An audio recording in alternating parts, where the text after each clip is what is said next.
Welcome to Skylight Huddle. This is a microphone that still has not been fixed. Hold on a second.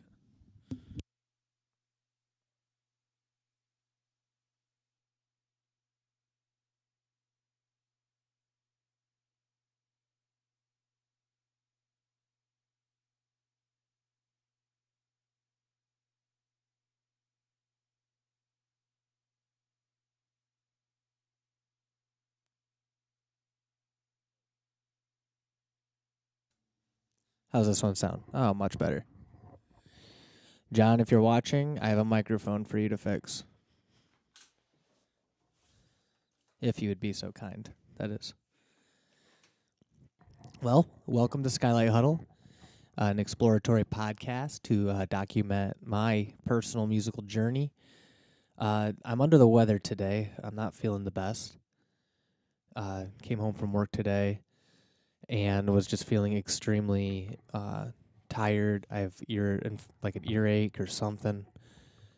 My throat's been kind of hurting. So it's probably just a cold. But appreciate all you folks for tuning in. And I'm going to keep it brief today just to kind of take it easy and take care of myself a little bit. But I wanted to show off some of the stuff I've been working on. If you enjoy Skylight Huddle, you can, if you wouldn't mind, subscribing, liking, and all that stuff. Really would like to see this get shared around. If it's something you'd like to do and help me with, that'd be cool. So today I'm asking the question: is there a way to express some of these ideas I have in my head on a piece of paper? Traditionally, music has been written out on like a staff, and that's how music was shared with other people. Hold on a second.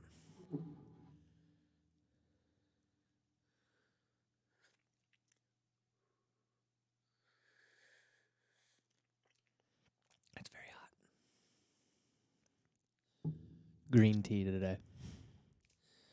But yeah, music traditionally was shared on staff music. And I think staff music might be a little outdated. At least for none of my friends who play in bands really use it. So a lot of people will use tabs instead.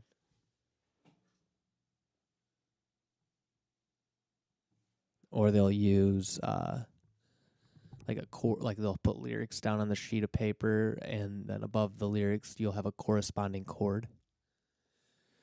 More of the advanced musicians I play with will play with Roman numerals, and each Roman numeral represents like a chord, but you can say what key you're in. Like if you're in the key of G, the Roman numeral 1 would be a G, whereas the lowercase Roman numeral 2 would be what would that be? A B? No, an A. Sorry, an A minor.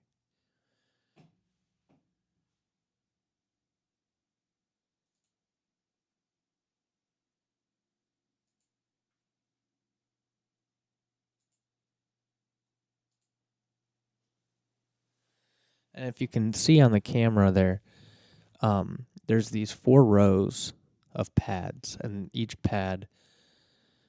row has 12 pads. And each one of those pads can correspond to each note of the scale. So when I was trying to write on here, it took me some time to figure out exactly how the pads worked. But you can kind of think of it like a piano, where the row 1 would be if we were to tell the Polyend that the first row is C, everything would be relative to that. So, for instance, if I play a C, or the first note on here, that's a C, whereas the next one up is a C sharp. The next one up from there is a D, then D sharp, E, and so on and so forth. Now, if we move up or down in one direction, that's an entire octave jump. So if I press the first one again, the C, if I go up this way, that's an octave. If I go down, that's an octave lower, and here's 2 octaves lower from our starting point. So that's pretty cool. But all these pads are the same color, and when I'm trying to write on here, I needed to make some charts that would help me to visualize better, what the keys are, what the notes are, and I couldn't just simply write on here. Like you sometimes see people learning piano, they will take tape and they will write a little note, like a letter, for each of the notes. So if they're playing their C, they'll put a piece of masking tape on the key bed and say that's a C. On here, I didn't want to write on here, and even if I did want to, it would be a waste because you can dictate these pads to be any note. This doesn't have to necessarily be a C. It doesn't even necessarily have to be all 12 steps of the scale. You can, in the settings, make this an A. You can also say, I want A major, so every note in here is just an A major. And when it gets to the end, it'll start over on an A major. I think the way it works is I think it just starts from the bottom or the top and just counts them and lays them all in, maybe at the bottom.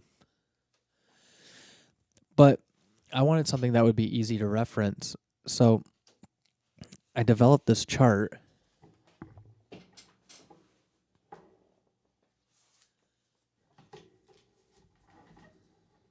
Let's see if you can see that. A little hard to see, but I developed this chart here in all these beautiful colors to kind of help me figure out what all these chords were on the Paulian. Maybe I can set this up in a way where there's the Paulian tracker and this. Hold on.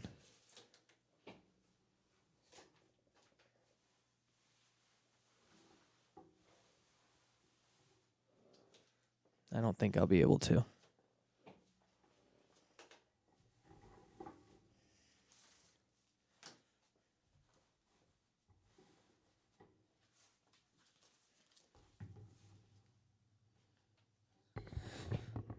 Yeah, it's going to be kind of hard to see it. In fact, what I probably should do in the future is scan this into the computer and bring up a spreadsheet or something. That's probably what I'll do in another episode. Flying by the seat of my pants here.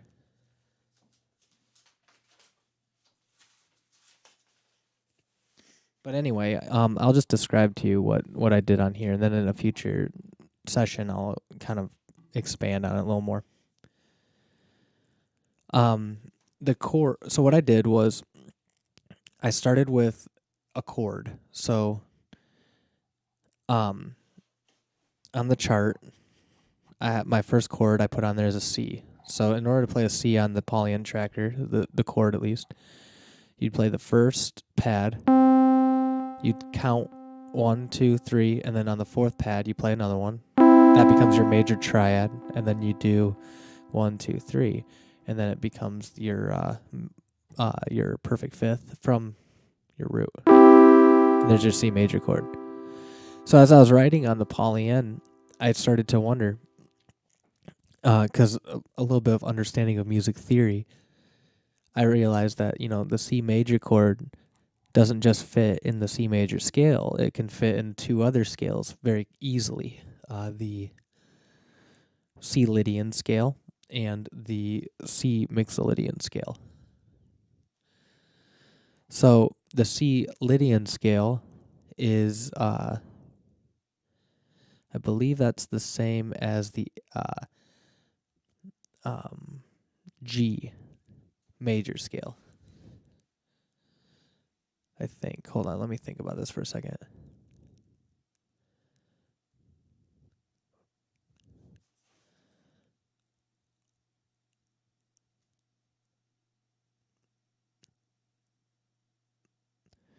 Actually, the C mixolydian would be the F scale. And then the C Lydian scale corresponds with the G scale, G major scale. So what I learned was, when you're playing a C chord and you're trying to write more complicated music, I used to, when I was learning music, I used to start with the C major, like the C major chord, and I would just assume right away I was in the key of C major. Now, when I hit the C major chord, I have realized that I'm in several different keys. I'm in F major, and I'm also in G major at the same time as C major. And I just developed a chart on here to help me with that. So I'll show you what I mean on the tracker here. I'm just going to put down a C major chord.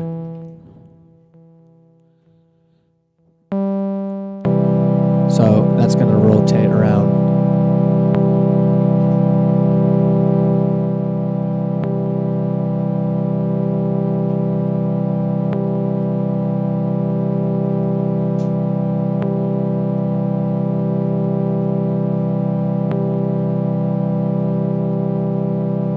So as that's coming around, let me put a C major melody over top of it. I'm actually going to do a C major chord scale. Let's do a little slower. Hold on. There's like delay and reverb on here. I don't think I need to change that. I think it sounds cool. So here's the C major chord with the C scale underneath it. Right? Okay. Well, if we're also in F major and G major, check this out. I'm going to play an F major scale over it. So that would be this.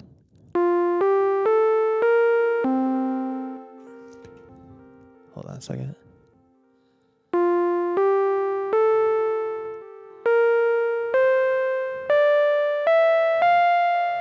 So this is that same chord.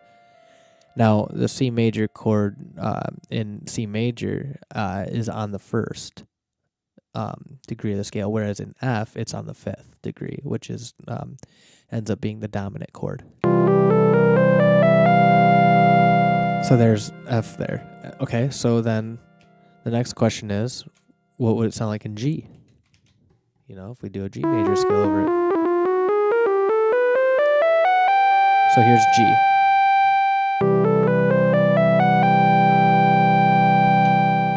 And that would be the make C the perfect fourth, the fourth chord of the scale.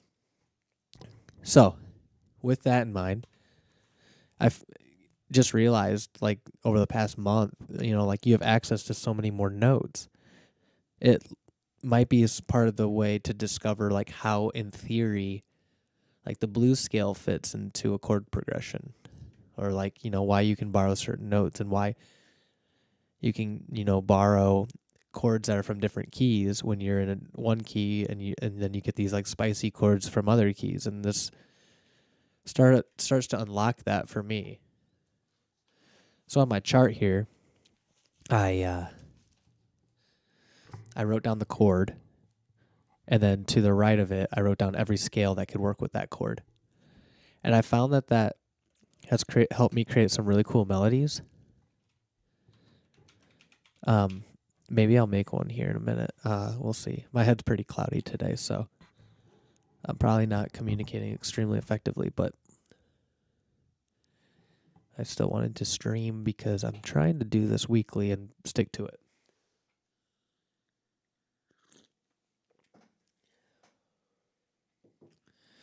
So, what I've been doing, let me get a fresh sheet of paper here for a second just so I can keep my head straight.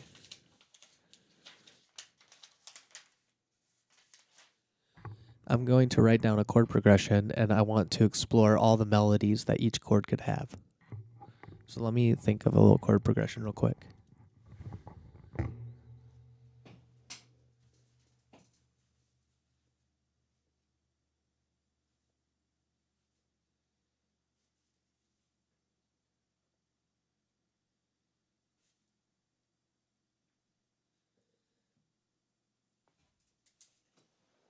So the progression I chose was C, A minor, F, G. Well, we have our C. Let's make an A minor.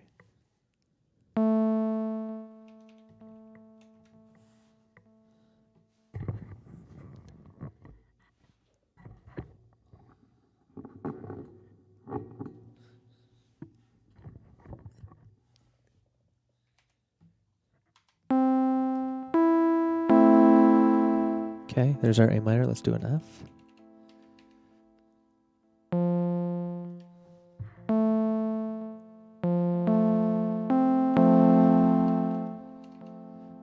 And then the next one's going to be a G. Yep.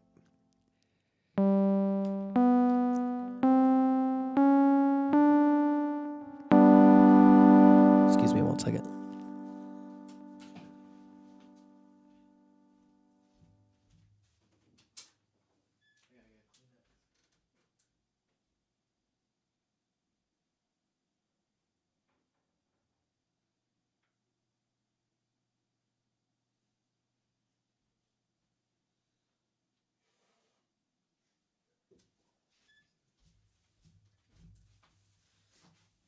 Had to blow my nose. All right, hold on. Let's see. So what do we have? The C, A minor, F, G? Okay. So let's add those chords into our tracker.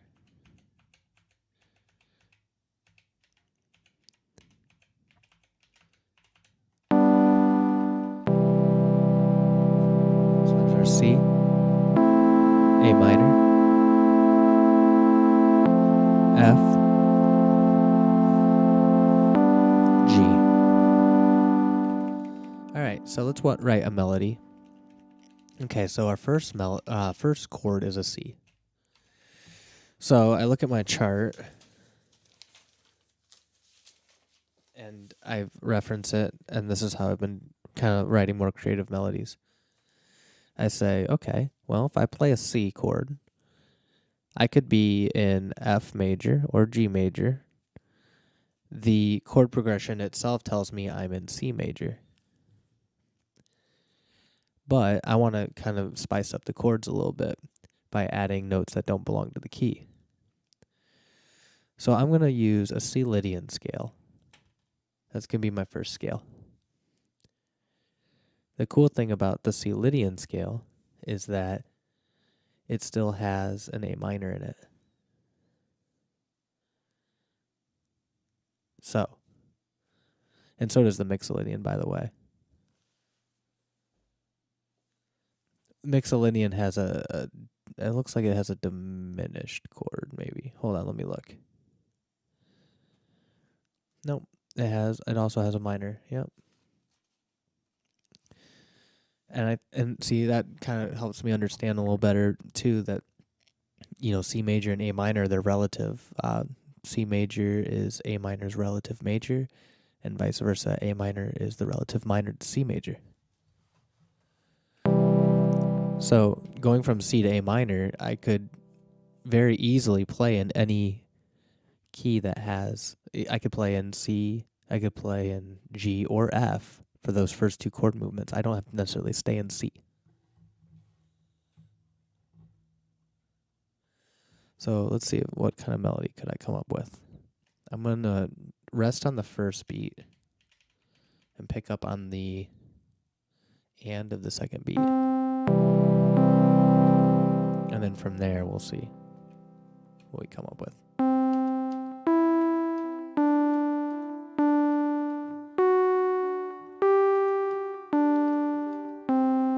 Okay, let's hear what that sounds like. That sounds cool to me. That delay and reverb is ridiculous. All right, let's go to the next chord. It's an A minor. I think I'm going to rest on the first beat again. But this time, we're going to also do the and. Now, we're in A minor. When you're in, so I look at my chart here again. And it looks like in A minor. Hold on, excuse me. I can play in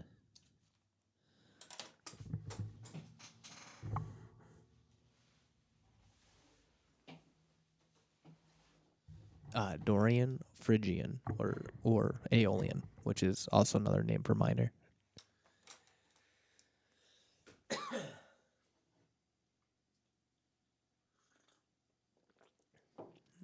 All right, so we already could be in any of those 4 keys, or all the 3 keys that we mentioned. I think those are still corresponding to C, F, and G. So I'm going to swing down. I did C Lydian. So now I'm going to do an A minor. Let's do A minor. I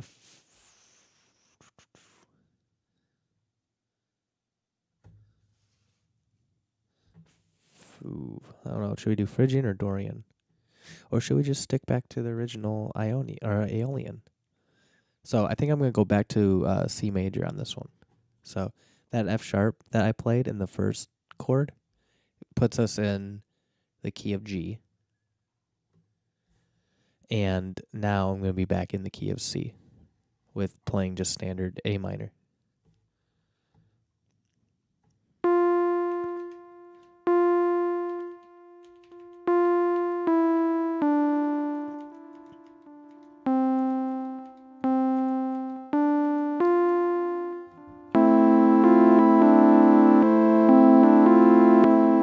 Okay, so now the next chord is an, let's see, what was it, a G or an F? It's an F. So in this chord, F is usually the 4th chord of the major scale. But what we're going to do in this case is we're going to play F Mixolydian.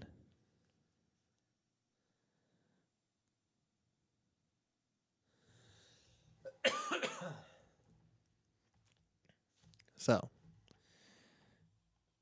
that's going to make this kind of melody.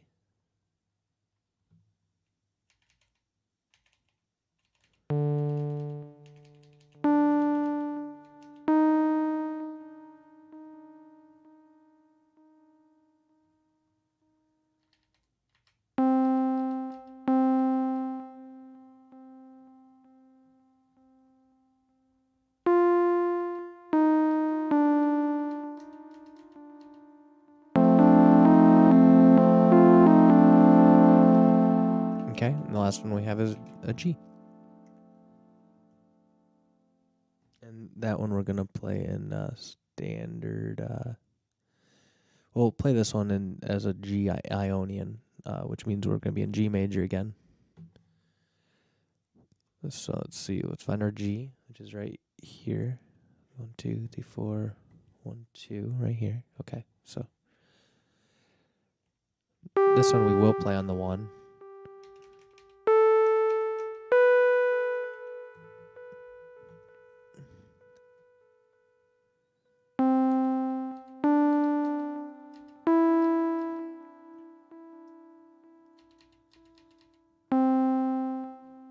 Okay, let's hear what that sounds like together. It could sound like crap. I don't know. I've just been messing around, kind of finding inspiration this way. Another thing I want to do though is let's make the sustain go down on that, and then turn the decay up.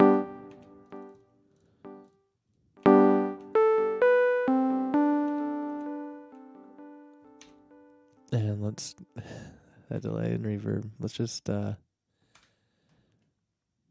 quiet those down for a little while.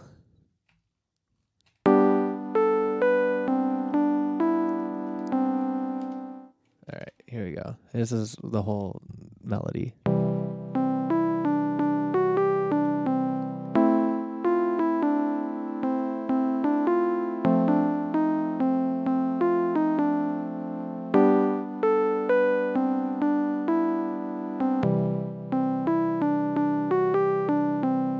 Yeah, so it's not like the most cohesive melody because I was really not driving home at something. But at this point, what I would usually do is I'd go back through and find the notes that I thought sounded a little bit odd and weird, and I would kind of smooth them out and try to find melody lines that work a little better, like this one, for instance. So let's see. The first one is, I might just hang on that D or on that E for a minute. See that little change there.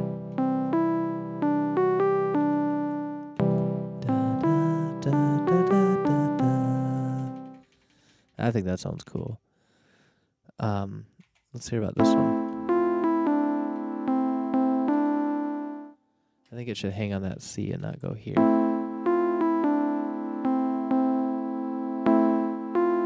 Okay, let's go to the next one. So that D sharp, I don't think actually is in the key. I don't know. Well, I guess it is because I was in F sharp, or I'm sorry, F mixolydian.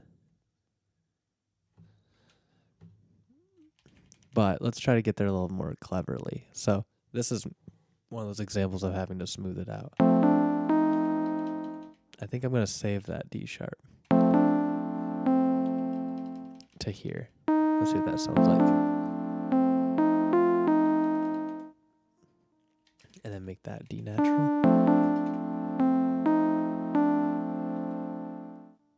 And then right here, it needs to be some kind of ramp into that G major scale. So let's see, what about...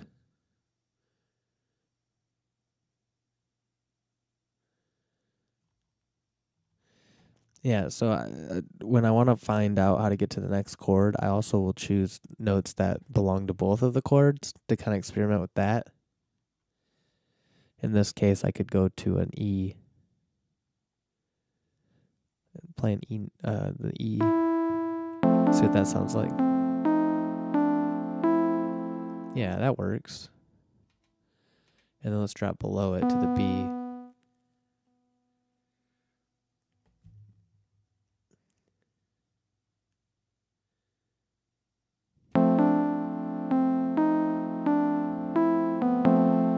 Yeah, that works really well. And then it'll play out. Let's hear that melody now.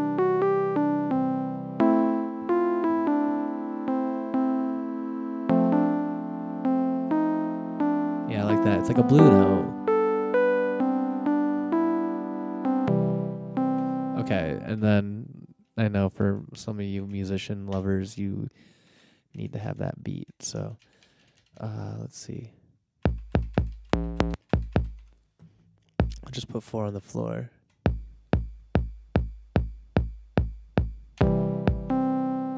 And then we come in here and we're going to copy this. All right.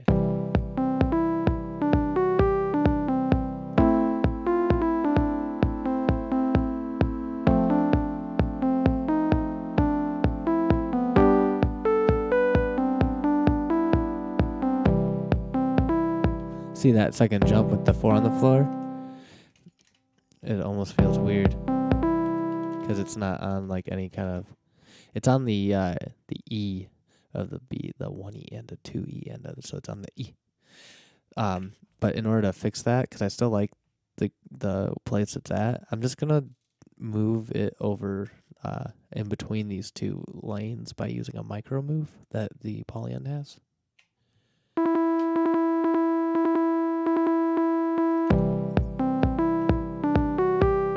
Yeah, so it gives it a little bit of a syncopated feel.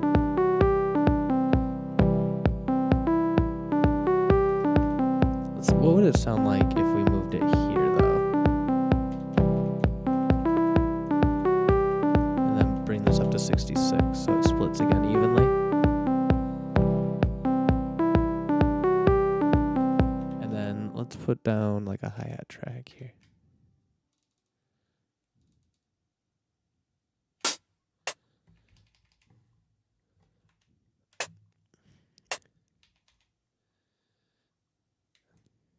Do like a fill function. say each 2 notes. We'll do it this way, and we'll do either of those, fill, and then go here and do another fill, and then we're going to make it volume, and we want it to be anywhere from 20 or 30 to 40. Okay, let's bring that up.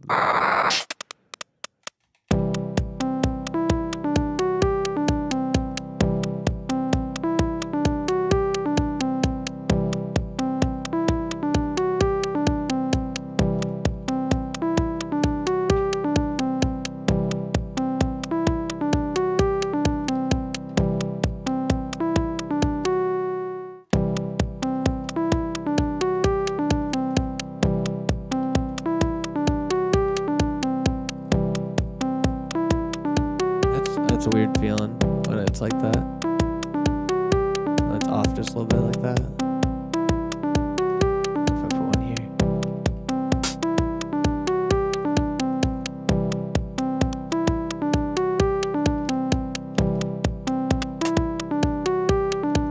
Whatever.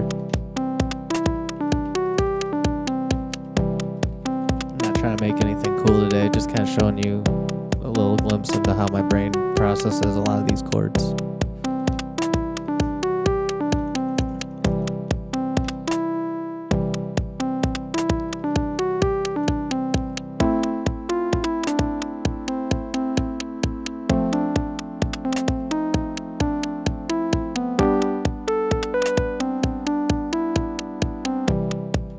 Yeah.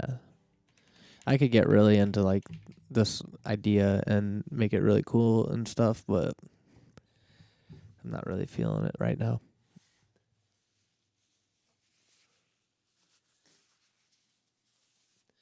So yeah, thanks for tuning in. I'm going to call it there just because I'm not feeling well and I really just want to relax and take it easy today, but also still wanted to touch bases and make sure that I was doing my due diligence and doing a little bit of work in here today. Yeah, if you got anything out of this today, let me know. If you have a little secret you use to writing music, tell me about it, because I'm definitely interested. There's some more charting kind of things I'm coming up with. I'm a very pattern-based kind of person. I like finding patterns and things. That helps me understand it. I know if I think that way, there's certainly other people out there like that. One thing that kind of is unfortunate for people who think like me, we can sometimes get lost in the theory and lose our creative drive. And so if you're the kind of person that feels that you don't need theory so you can be creative, I just say, if you're making really good music, just keep making it, if you don't want to worry about why it works like me, just keep making music. If you ever get into a roadblock and you're not sure what to do next, maybe then is a time to check out theory.